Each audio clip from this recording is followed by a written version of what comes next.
dans le Seigneur, vous devez savoir. Lorsque le prophète Élie avait dit que l'on sache que tu es Dieu et que je suis ton serviteur, vous devez savoir ceci.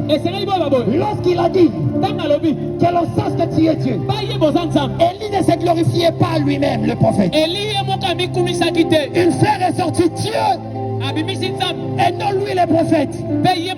Par là, j'aimerais dire à quelqu'un que Dieu doit toujours occuper sa gloire. Dieu doit toujours occuper sa gloire. Et tout nous raconte. Tout nous raconte. Tout nous raconte. Nos activités, nos croisades doivent être pour lui et pour sa gloire. Pas pour la gloire d'un homme. Pas pour la gloire d'une personne. Pas pour la gloire d'une personne. Pour sa gloire.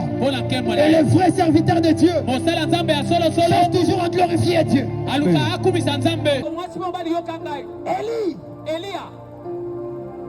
avait fait toutes ces choses par la parole de Dieu. Par la parole de Dieu.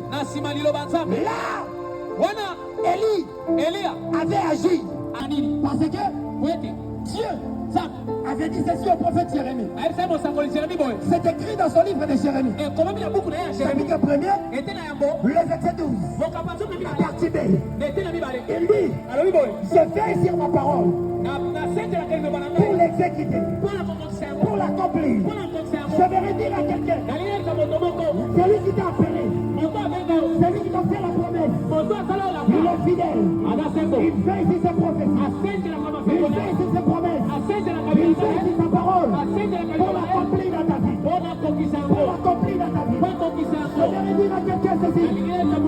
Dieu doit se manifester pour faire vouloir son autorité au sorcier de ta famille, aux gens qui se moquent de toi, aux sorciers de ses œuvres. Il doit se manifester dans les états hautes. Dieu doit se manifester. Amen. Bravo Seigneur. Lemba, écoutez-moi très bien. Je me lève sur cet hôtel comme un prophète de Dieu, comme un roi de Dieu, comme un sacrificateur établi par Dieu, à ma qualité d'un homme de Dieu, à ma qualité de prophète, à ma qualité d'un homme de Dieu. Je sonne la trompette du réveil. Je sonne la trompette du réveil.